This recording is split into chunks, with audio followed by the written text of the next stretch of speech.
SOS was a Morse code signal used by ships when they were in distress. But if you've spent a shit ton of money on books or courses and your life hasn't changed for the better as a result, you may be suffering from a form of SOS known as shiny object syndrome.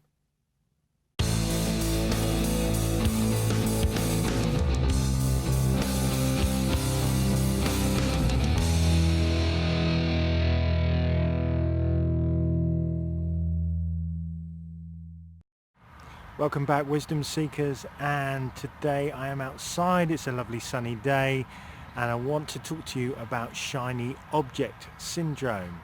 Now, there's a bird called a jackdaw which is pretty famous for collecting shiny things. And what is shiny object syndrome? Well, effectively it is where you keep moving from one thing to the next. So you see like a jackdaw, it will go, oh, shiny object, and it'll take it to its nest, and it'll just dabble around with it for a while, and then it will be flying around again and go, oh, shiny object, and then that'll be the next thing that it focuses on, and then it'll find another one. And that's how it can be with buying self-help books and courses, and I want to help you to avoid that. So here are 3 ways to avoid the trap of SOS, shiny object syndrome.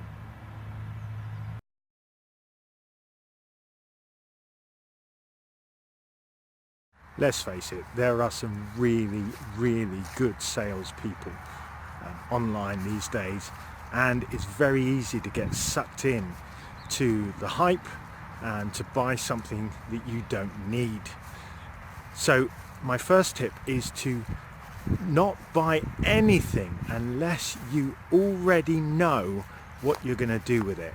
What do I mean? For example, well, I've recently purchased a set of courses relating to YouTube videos because that's what I'm doing. That's my focus.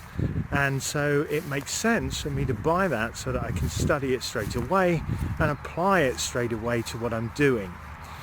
If you're just drawn along by, I don't know, the latest video editing software, but you're not even doing videos, or how to grow your email list when you haven't even got one, then you've been suckered in and you have just bought a shiny object that's probably just going to sit on your computer somewhere and not do anything. So for goodness sake, that is my first tip. Don't buy anything unless you know already what you're going to do with it.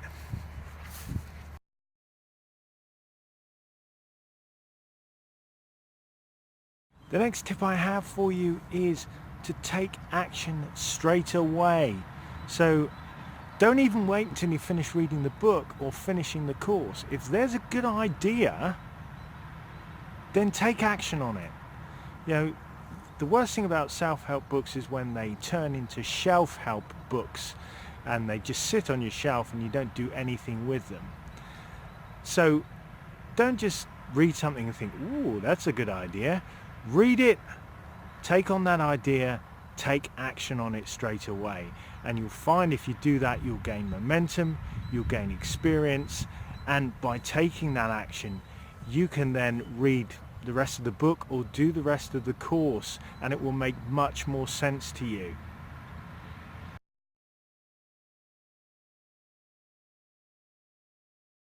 My final recommendation is that once you've bought something, see it through to the end, whether it's a book or it's a course, see it through.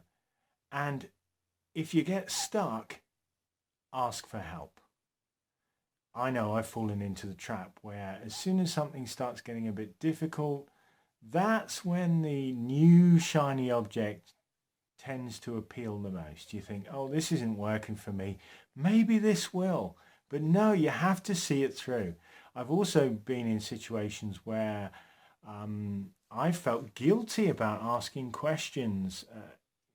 Even though there were kind of weekly video chat get-togethers where you get the opportunity to pose your questions, I was overwhelmed by the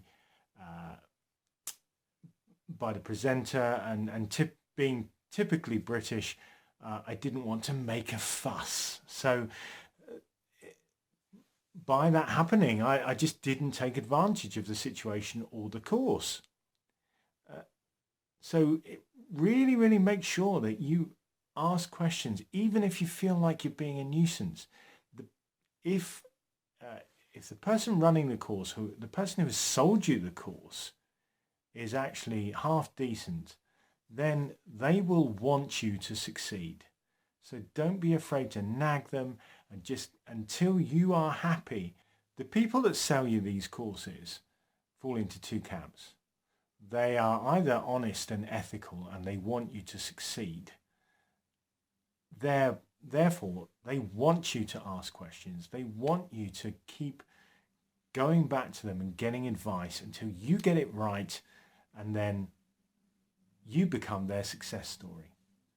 People who fall into the other camps are relying on the fact that 90% of the people that take up the course won't finish it, won't bother to ask questions, and it's easy money for them.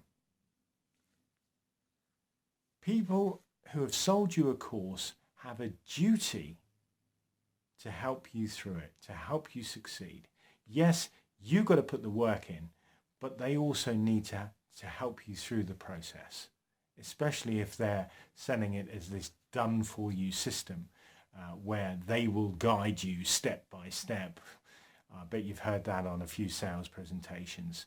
So please, please see it through once you've bought it. Don't go on to something else and distract your focus. See this one thing through, and then, if you want to, you can think about the next thing.